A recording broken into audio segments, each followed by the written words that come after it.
on commence à voir les passerelles et les liaisons entre les choses, à ressentir où on a cet instant eureka, où on voit comment les choses peuvent être reliées entre elles, et comment en fait, si on continue à pousser le curseur, comment tout est relié, comment tout va avoir un sens, comment tout peut être signifiant, d'un coup, on a un effet waouh. En l'occurrence, pour moi, tu es un peu l'encyclopédie vivante sur les champs entre science et conscience. Comment se situer nous? Quelles sont nos marges de manœuvre? Qu'est-ce qu'on peut faire? Qu'est-ce qu'on a le droit d'être? Et qu'est-ce qu'on peut s'autoriser à être? Bonjour Charles Maxence. Salut. Bienvenue. Salut Alem. Je suis vraiment heureuse de t'avoir aujourd'hui dans l'émission Revealing. Merci de ton invitation. Ouais. Merci à toi d'être là, ça me touche beaucoup. Je t'ai découvert dans La conscience et l'eau, notamment un passage que j'ai adoré où tu parles du vide quantique, ce vide qu'on ne doit pas rejeter mais qu'on doit aller explorer, que être cartésien c'est justement ça et pas fermer la porte parce que c'est quelque chose entre guillemets qu'on ne voit pas. J'ai adoré ton intervention, donc je suis très très heureuse qu'on puisse faire ça aujourd'hui ensemble. Aujourd'hui, donc tu es l'auteur de plusieurs ouvrages, tu es un scientifique d'investigation sur les champs de la conscience. Journaliste scientifique. Pardon, tu es un journaliste scientifique sur les champs de la conscience.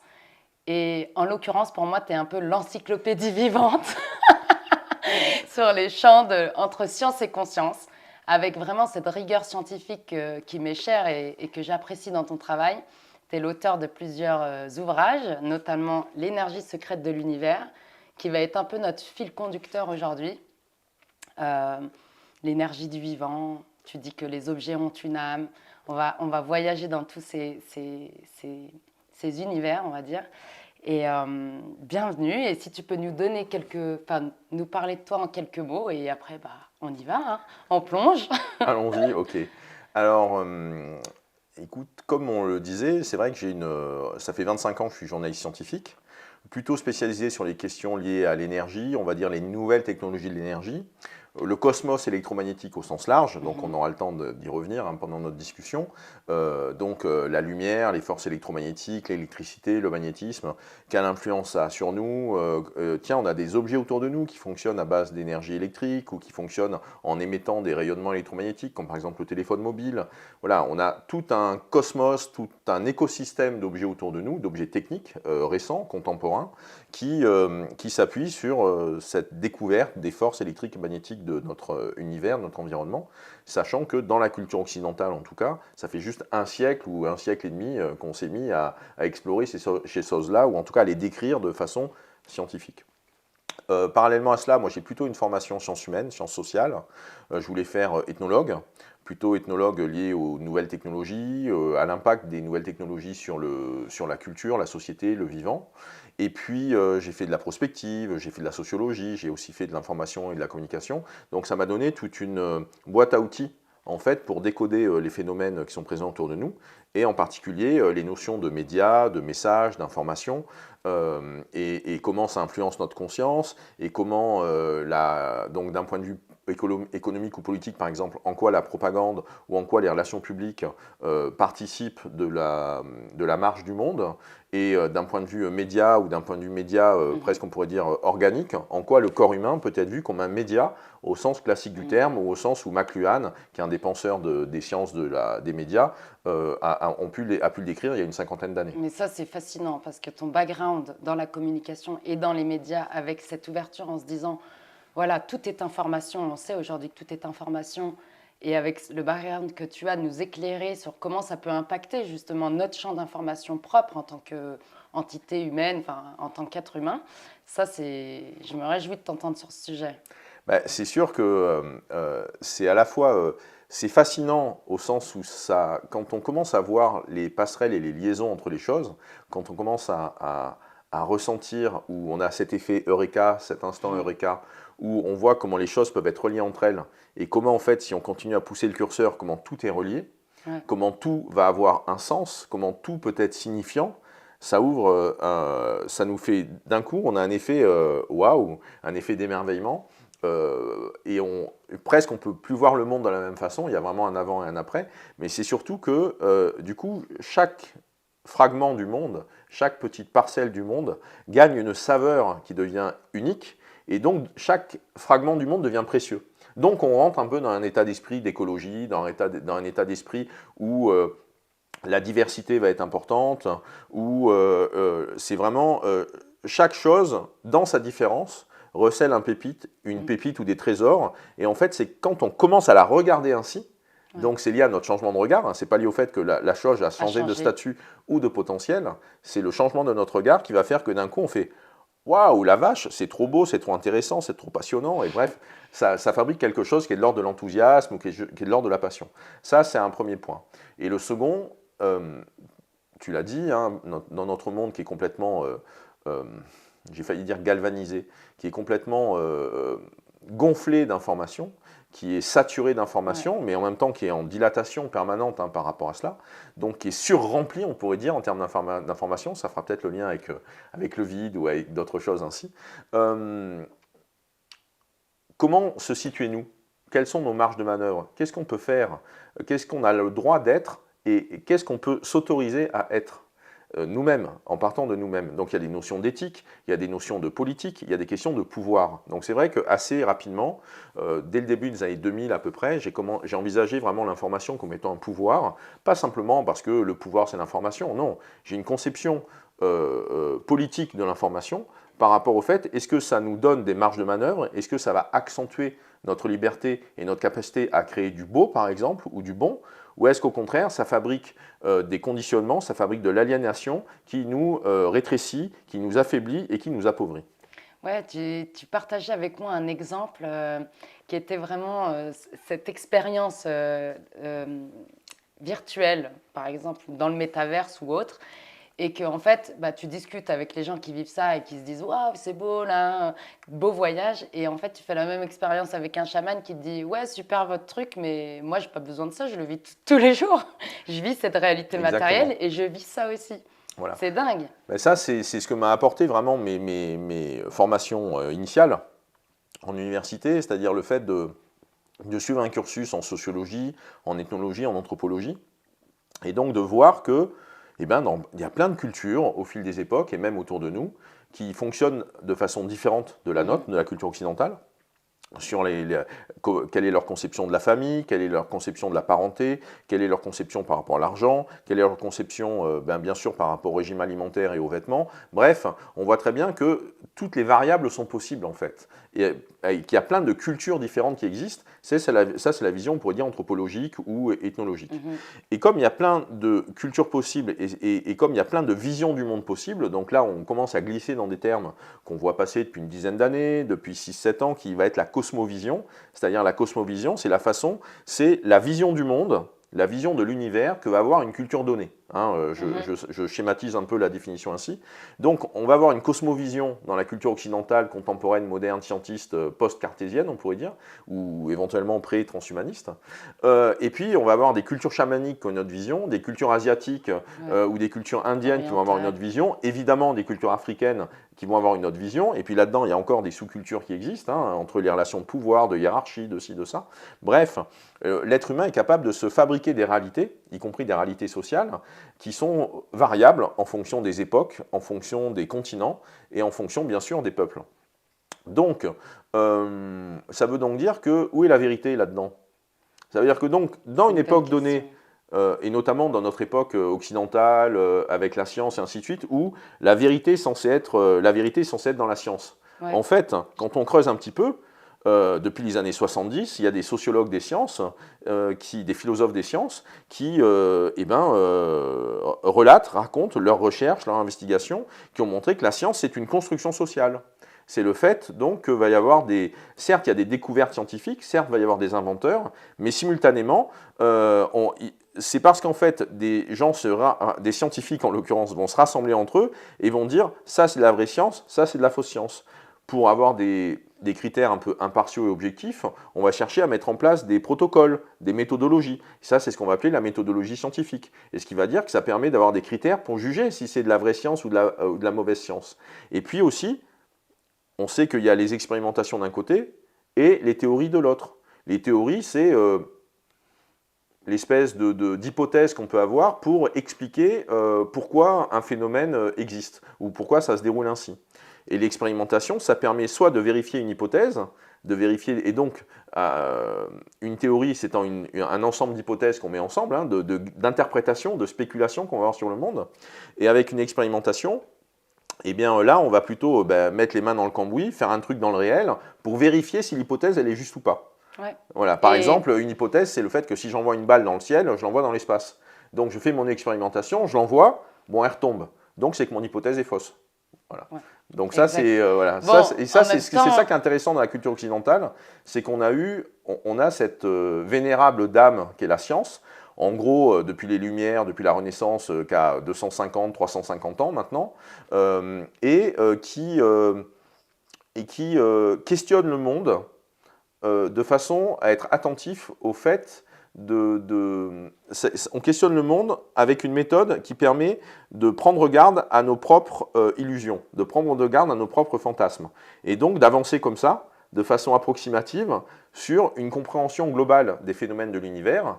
Et on voit très bien que quand on croit qu'on a tout compris, en fait, il y a plein de choses qu'on n'a pas encore compris. Moi, à titre perso, en termes de méthodologie, en tant que journaliste, ce que je vais chercher, donc ce qui m'intéresse effectivement, c'est le fait de comprendre comment les choses fonctionnent, mais méthodologiquement, je raisonne avec la notion de variable cachée.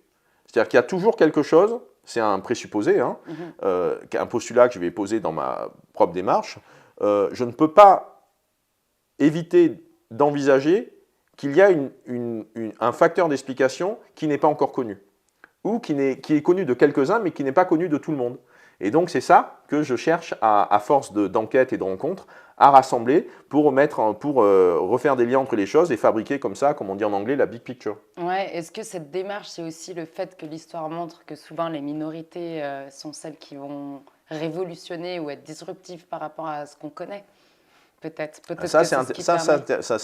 ta question est très intéressante par rapport à l'idée de où se situe l'innovation.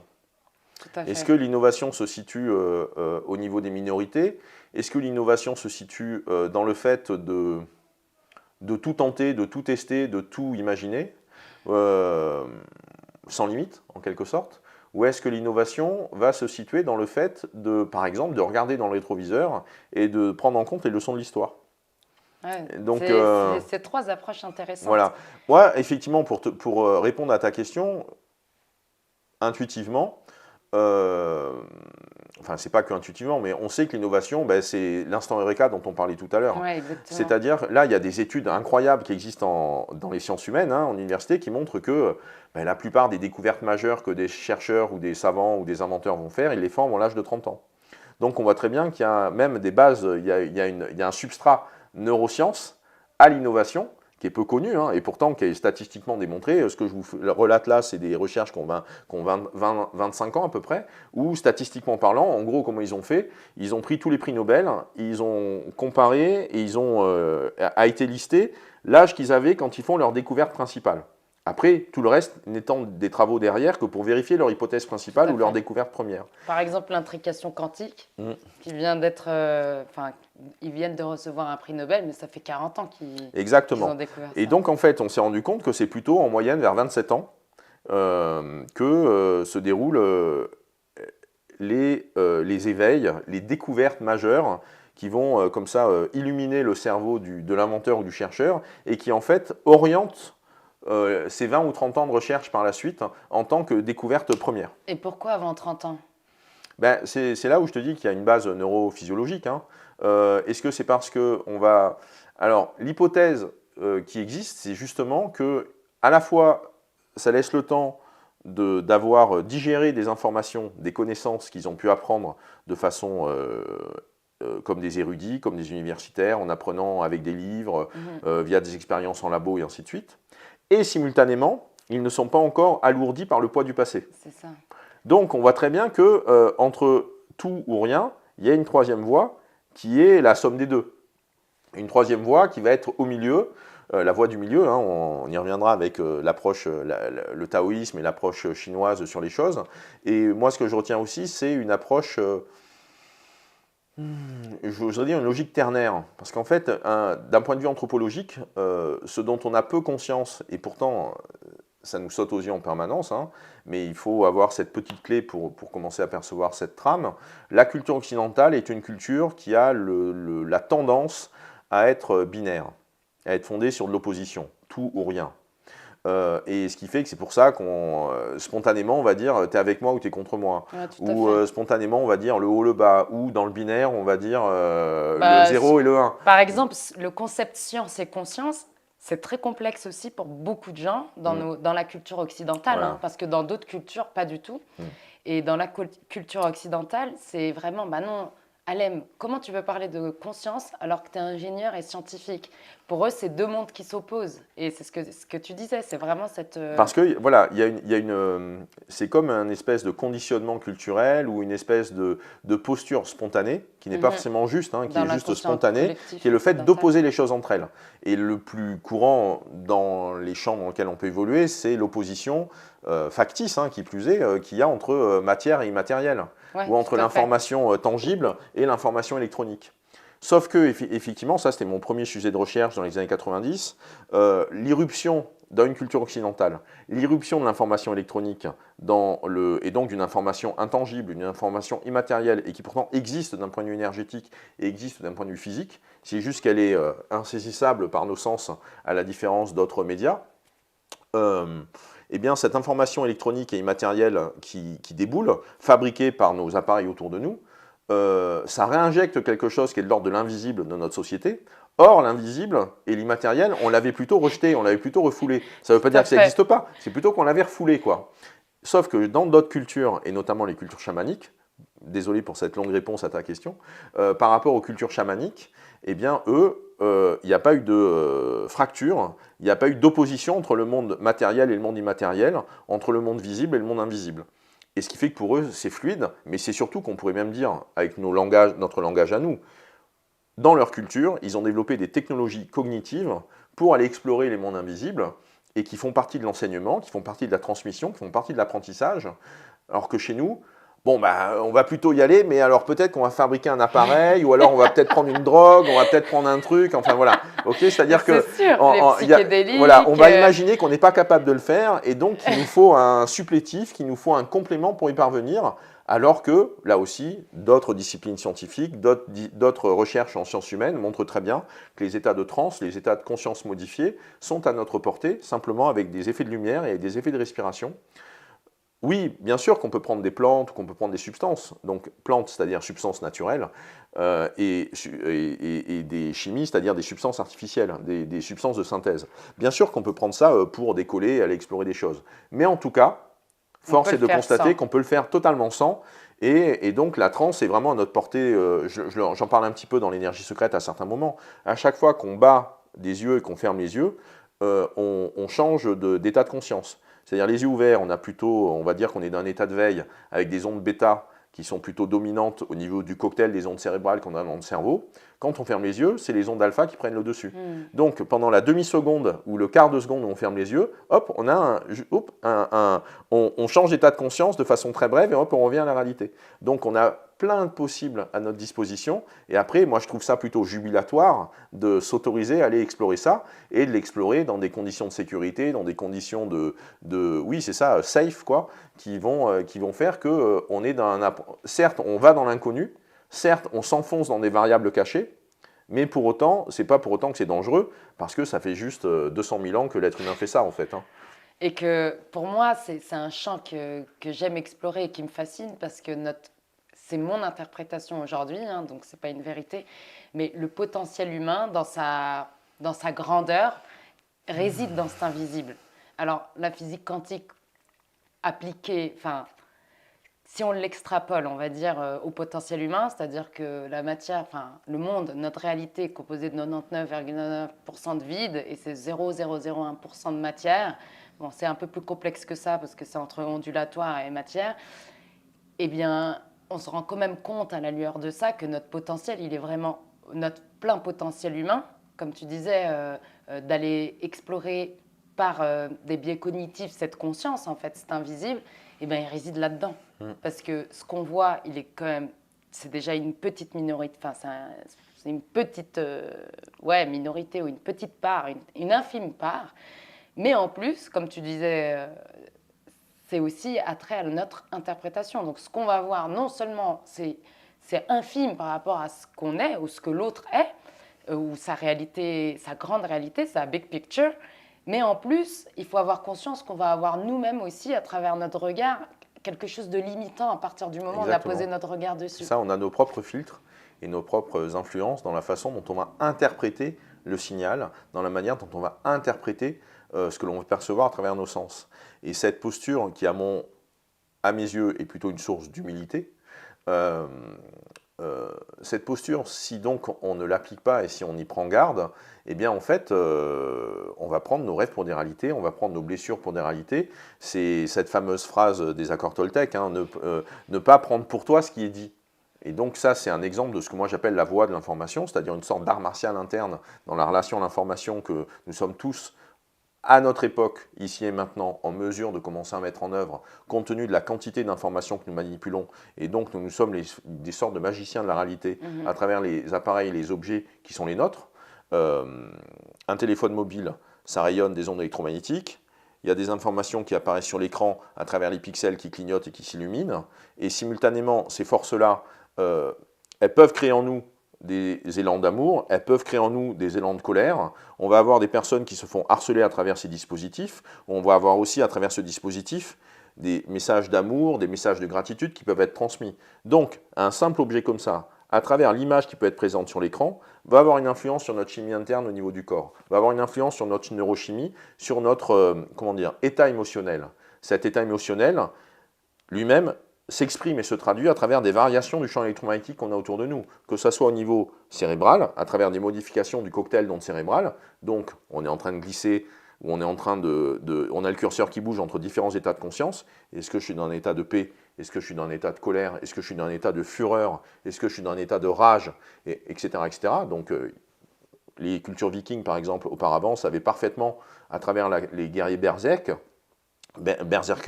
savait induire des états de conscience modifiés qui étaient utiles dans un contexte de guerre et de combat. Okay, donc c'est des exemples de technologies cognitives qui pouvaient être maîtrisées et connues par certaines cultures. D'accord ? On peut avoir le même type de raisonnement à l'envers par rapport à des magnétiseurs, à des guérisseurs ou à des personnes qui sont des soigneurs mais qui sont, on va dire, oh là là, il est capable de faire des miracles.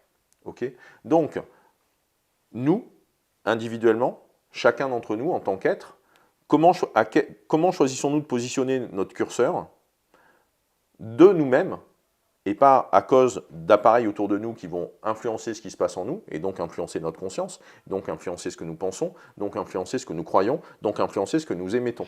D'accord ? Tout. Voilà.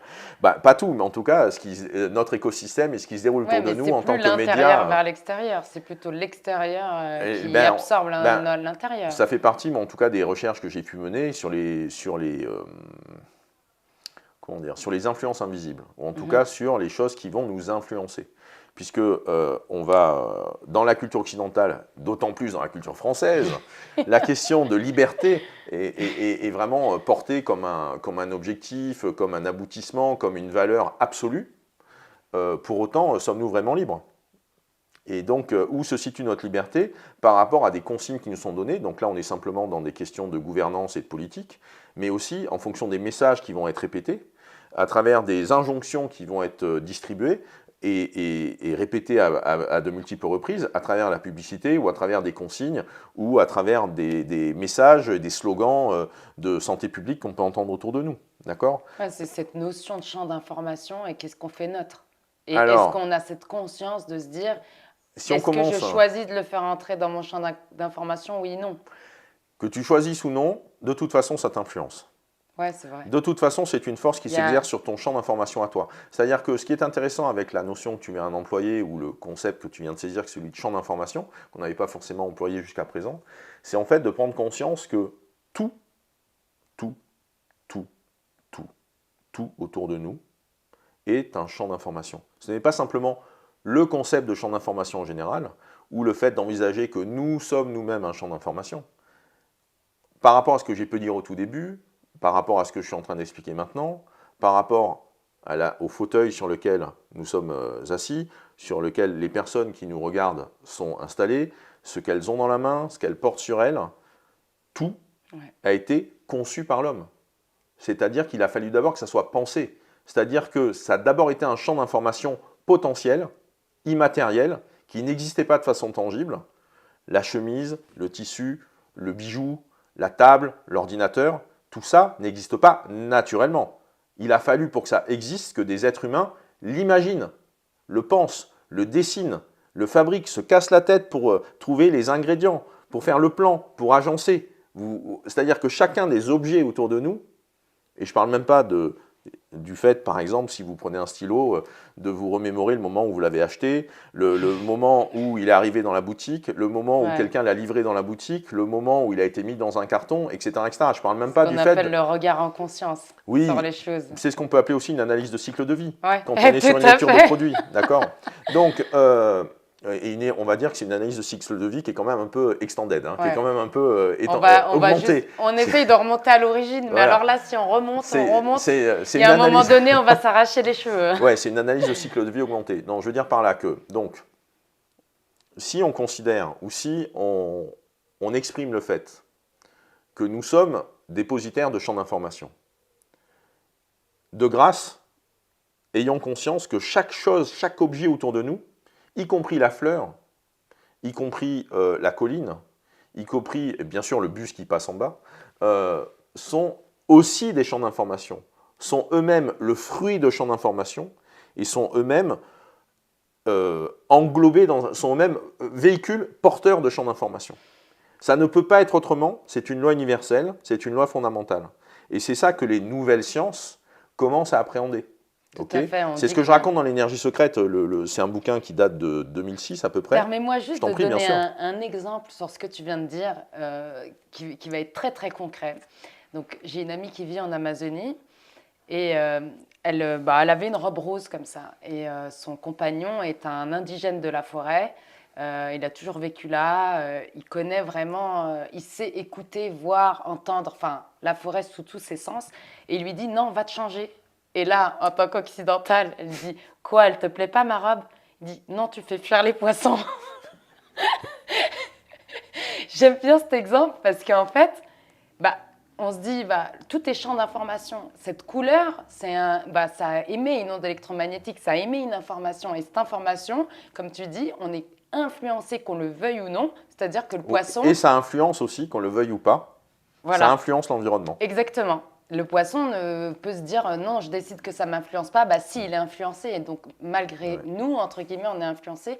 Et un dernier exemple scientifique par rapport à ce que tu viens de dire, c'est des études, moi, qui m'ont marqué où on prend le paramètre HRV, où on fait entrer, donc 2 personnes sont en cohérence cardiaque. Le paramètre HRV, c'est Heart Rate Coherence, qui sont en cohérence cardiaque. Donc 2 personnes dans une pièce qui sont en cohérence cardiaque et en cohérence neuronale. Donc ça, on mesure ces indicateurs-là. On fait entrer une personne qui est en incohérence. Elle se met immédiatement en cohérence au contact de ces personnes-là. Et l'inverse est vrai.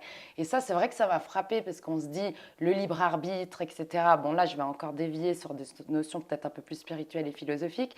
Mais je pense qu'un des points premiers avant d'aller dans ces notions-là, c'est ce que tu viens de nous partager, c'est d'avoir conscience qu'on le veuille ou non, on est influencé par ça, par ces champs d'information qui existent autour de nous. Quoi. Et le mouvement à avoir par rapport à cela, c'est que l'inverse est exact également. C'est-à-dire que nous avons le potentiel d'influencer notre environnement. Ouais. Plus nous cultivons de cohérence en nous-mêmes, on peut éventuellement appeler ça de la puissance, mais restons déjà sur la notion de cohérence. Plus nous cultivons nous-mêmes de cohérence, moins on est dans de la dissipation d'énergie au sens classique du terme en thermodynamique, plus en fait le signal que l'on va émettre est un signal cohérent.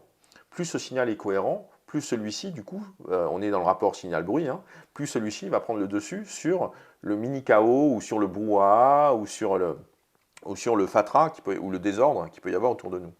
Et donc, c'est pas simplement que je suis en mesure de garder mon intégrité et de garder ma cohérence au-delà des péripéties et des tumultes et des instabilités qui sont présentes autour de moi. C'est aussi que, à mon échelle, je suis en mesure d'influencer un petit peu ce qui se passe autour de moi.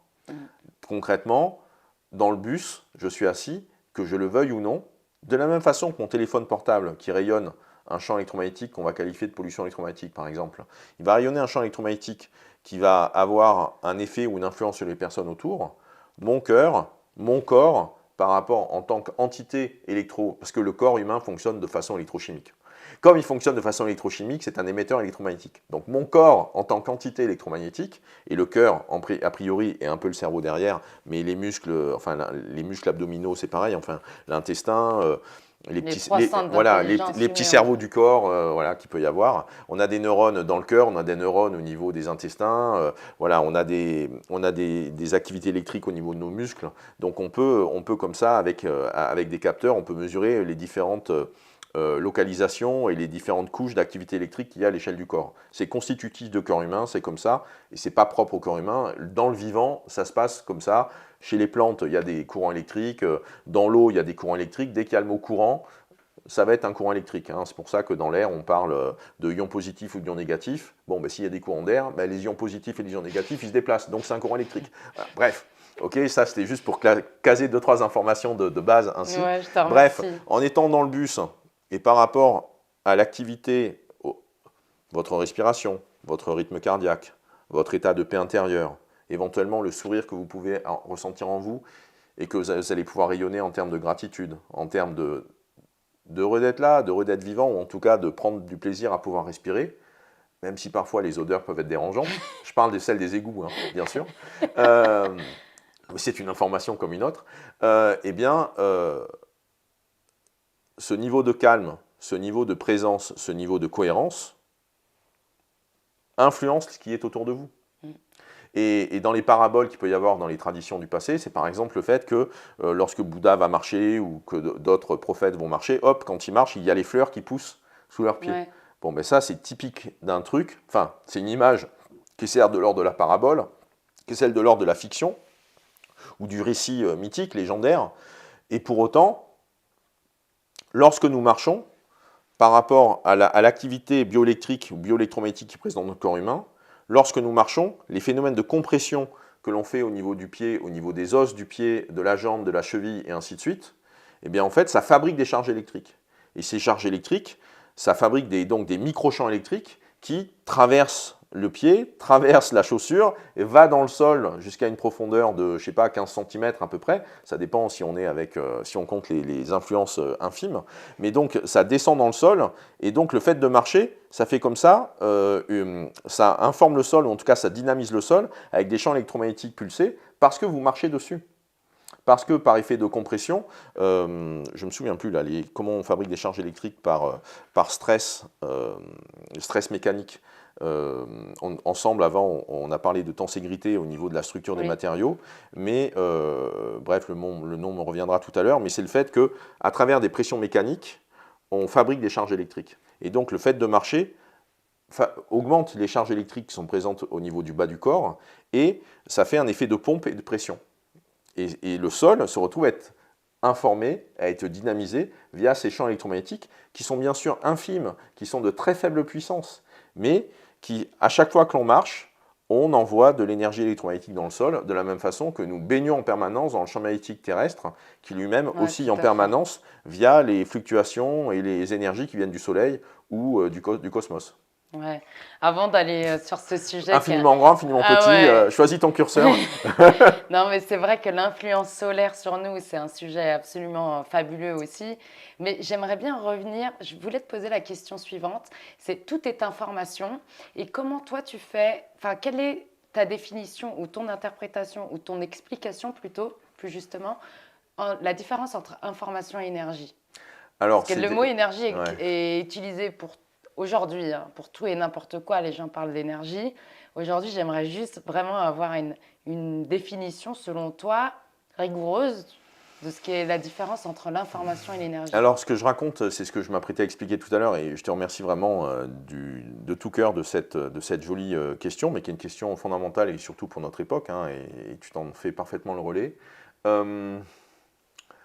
Donc moi, ma démarche, ma méthode, à travers cet ouvrage, où tout est sourcé au niveau de ce qui est présent à l'intérieur, il y a les références bibliographiques, les études universitaires qui existent, qui datent des années 1912, 1950, 1980, voilà, tout est sourcé au niveau de ce qui est... Ce que j'apprécie dans ton travail, c'est qu'il y a une vraie rigueur scientifique. Donc, en tout cas, qui dit rigueur scientifique dit référencement en source. Et le fait de faciliter l'accès à la source aussi, hein, c'est aussi une des démarches fondamentales de mon propos. Donc, il y a la physique quantique qui émerge au début du XXe siècle, qui se constitue en tant que corpus de connaissances cohérentes, organisées, connectées entre elles en 1927, 1930, et puis une deuxième génération de chercheurs en physique quantique, notamment avec Feynman à l'intérieur, qui fait partie de ces grands penseurs de la physique quantique. C'est Feynman notamment qui est à l'origine de l'électrodynamique quantique, c'est-à-dire le fait de considérer que parmi les 4 forces fondamentales, 3 d'entre elles peuvent être reliées ensemble. Donc il n'y a que la gravitation, la gravité qui résiste un peu dans son coin, mais il y a des écoles théoriques, il y a des écoles de pensée qui existent, qui considèrent qu'à la 6e ou 7e dimension, la gravité et l'électromagnétisme peuvent tout à fait converger ensemble et on est dans la grande unification. C'est des théories qui restent considérées comme exotiques ou comme mineures, mais que 10 ou 15% de la communauté scientifique peuvent tout à fait partager dans leur manière de travailler ensemble. Elles ne font pas encore l'unanimité, elles n'ont pas encore une majorité de scientifiques qui les soutiennent, mais pour autant, c'est des travaux qui ont été publiés dans des revues à comité de lecture. C'est simplement que c'est d'autres approches théoriques qui cherchent à résoudre les questions ou les énigmes ou les mystères que notre monde continue à nous poser en tant que phénomène, en tant qu'intrication de phénomènes. Je reprends mon histoire. Donc dans la méthode, il y a cette idée d'aller faire un peu l'histoire des sciences, quoi, et de remonter à la source, donc la physique quantique à un certain moment.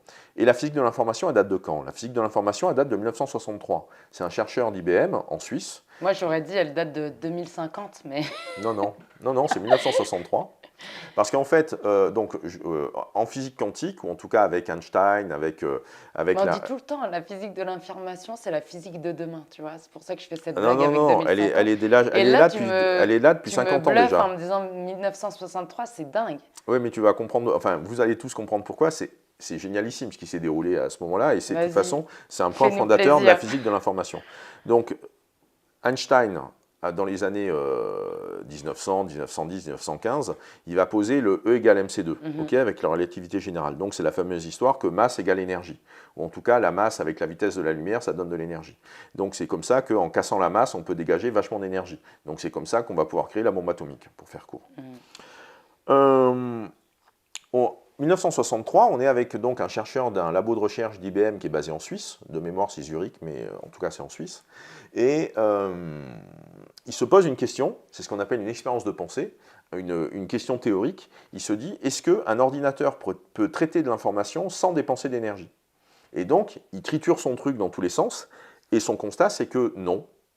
Le fait de manipuler de l'information, ça suppose de perdre de l'énergie, d'avoir une perte d'énergie au sens dissipation d'énergie, au sens thermodynamique.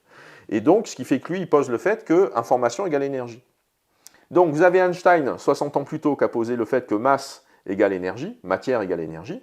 Et là, on a un physicien théorique qui postule, enfin, il a vraiment tourné le truc dans tous les sens et qui donc conclut en 63 que l'information égale énergie. Ou qu'en tout cas, l'énergie, c'est de l'information et l'information, c'est de l'énergie. Et donc, et c'est ça qui donne le point de départ de ce qu'on appelle la physique de l'information.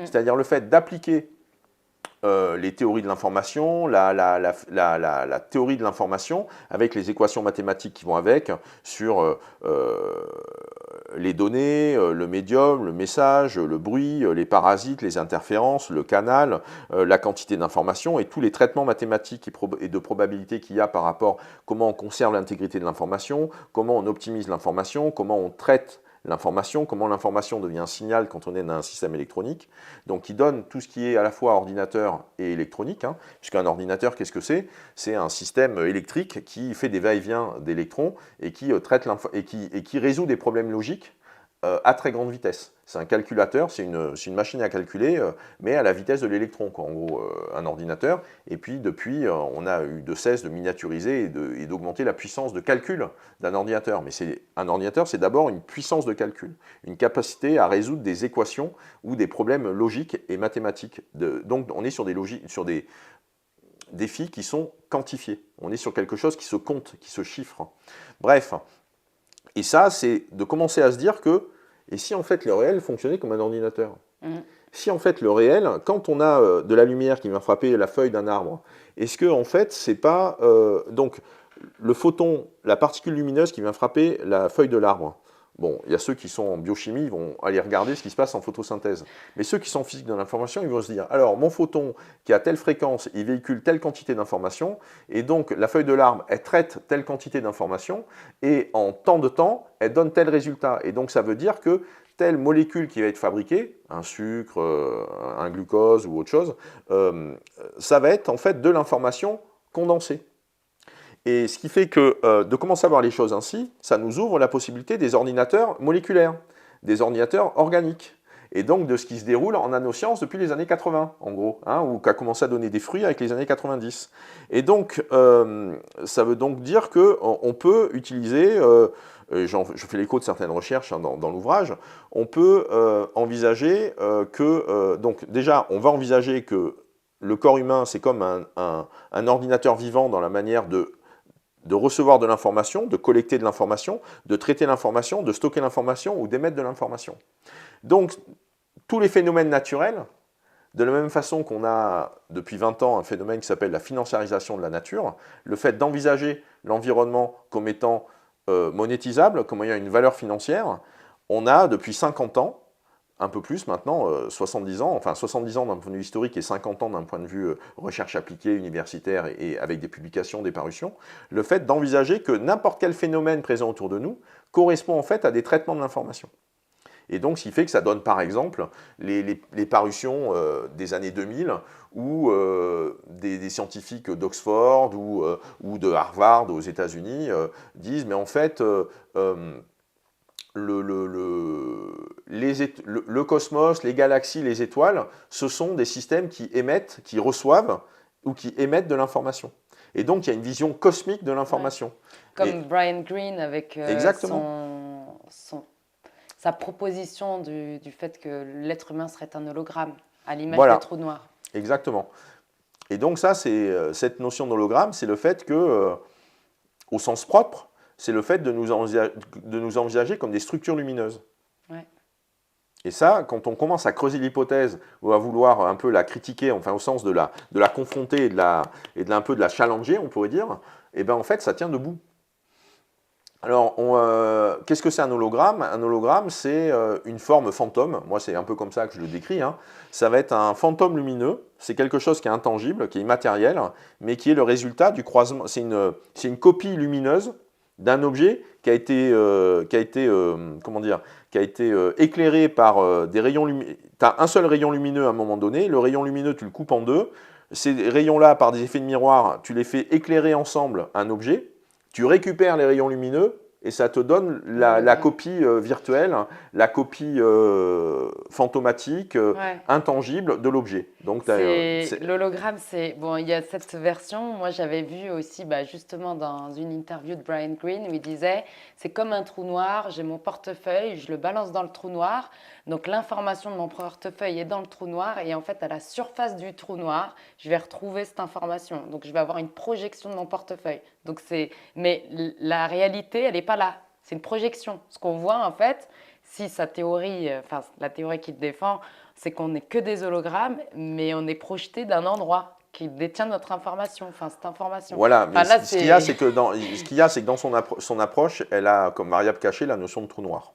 Ouais. Donc, alors que simplement déjà aujourd'hui, ce qu'on peut dire sans passer pour des illuminés, au sens propre, hein, c'est le fait que, on en parlait tout à l'heure en début, hein, c'est que tout ce que nous voyons, c'est un reflet lumineux. Ouais. Tout ce que nous voyons avec nos yeux, alors qu'on ne s'est jamais posé la question, tout ça nous semble super naturel, tout ce que nous voyons, c'est un reflet lumineux. C'est de la lumière qui arrive sur un objet, une partie de cette lumière est absorbée par l'objet, et une autre partie est reflétée. Et c'est ce reflet qui vient frapper nos yeux et que l'on va voir. Et nos yeux eux-mêmes ne sont capables de voir qu'une fraction, qu'une tranche, une fine tranche, un peu comme une tranche de fromage, tu vois, très fine. Donc une fine tranche de la lumière qui est présente autour de nous. Et donc il y a la lumière invisible au-dessus, la lumière invisible en dessous. Et c'est juste la lumière que l'on voit, où on appelait ça lumière visible parce que c'est plus simple et ça permet de faire un peu les... Voilà. Mais quand tu regardes dans la nature, il y a plein d'autres animaux ne voient pas la même lumière que nous, et donc ne voient pas le même nombre. Et pour eux, le monde est différent de ce qu'il se présente à nous. Donc ça, ok, c'est une chose. Mais voilà, pour faire le lien, en tout cas, continuer sur la notion d'hologramme, tout ce que nous voyons, ça n'est qu'un reflet. Et si on gratte un peu plus, euh, donc on a, je vous en ai parlé tout à l'heure, toute l'énergie, la lumière, les différentes lumières, les différentes catégories de lumière que notre corps émet dans son fonctionnement. Donc cette quantité d'énergie électromagnétique, de rayonnement et d'ondes lumineuses invisibles invisibles que le corps humain peut émettre. Pour mémoire, il y a un aide-mémoire de l'OMS de 1993 qui disait, donc ça traitait des ondes électromagnétiques, ondes électromagnétiques naturelles, ondes électromagnétiques artificielles, et dans les ondes électromagnétiques naturelles, celles qui sont présentes dans l'environnement et celles qui sont présentes dans les organismes vivants, et donc l'être humain. Et par rapport à celles qui sont présentes chez l'être humain, c'est marqué noir sur blanc dans l'aide-mémoire de 93 que le corps humain génère des ondes électromagnétiques jusqu'à 300 GHz. Ouais, c'est dingue. Et ça, c'est marqué noir sur blanc dans un document de De l'OMS. 1993. Voilà, exactement. Pardon, il faut le dire en Suisse. Ouais, pardon, Non, mais c'est très bien, j'ai j'adore. l'automatisme. Soyons pluriculturels, tout va bien. Et donc, l'OMS nous dit, le corps humain émet des ondes électromagnétiques jusqu'à 300 GHz. Ça veut dire qu'on a des ondes basse fréquence. Ça veut dire qu'on a évidemment, donc, parce que les ondes cérébrales, les ondes du cœur, qui sont autour du 10 Hz, du 20 Hz. Ça veut dire qu'on émet aussi des micro-ondes. Et ça, pareil, il y a des références. Je suis quand même allé voir qu'est-ce qu'il y avait comme littérature scientifique sur le sujet. Et on a vu qu'il y avait effectivement des ondes électromagnétiques de type micro-ondes qui étaient émises. Euh, Juste pour rebondir là-dessus, même si ça n'a rien je à t'en prie, voir, oui. dans l'épisode, on ne va pas pouvoir parcourir toutes les magnifiques recherches et référencements que tu as fait dans ce livre-là, notamment l'impact, par exemple, des ondes micro-ondes sur nous, sur les personnes qui peuvent développer la cataracte, par Oui, c'est exemple. ça. C'est sur ce qu'on va appeler d'un côté la médecine électromagnétique et ce qu'on va appeler de l'autre côté la pollution électromagnétique. Voilà, Et il y a un chapitre aussi sur les armes électromagnétiques. ouais. Enfin, ce livre est vraiment absolument. Enfin, je vais le remettre à l'écran. Je vous conseille vraiment de lire ce livre si vous avez aimé cet épisode pour aller plus en profondeur. Euh, et je vais te demander gentiment de nous partager si on devait retenir une seule chose de ce livre sur l'énergie secrète de l'univers. On a vu la différence entre information, enfin, le lien entre information et énergie, entre Einstein jusqu'à ce chercheur à IBM. Qu'est-ce que ce serait? Alors, de façon brève et pour faire le lien avec cette histoire des 300 GHz, le corps humain, c'est un média.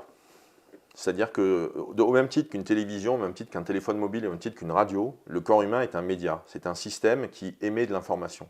Et nous sommes capables d'influencer et de contrôler, plus ou moins, mais fondamentalement oui, nous sommes capables de contrôler l'information que nous émettons.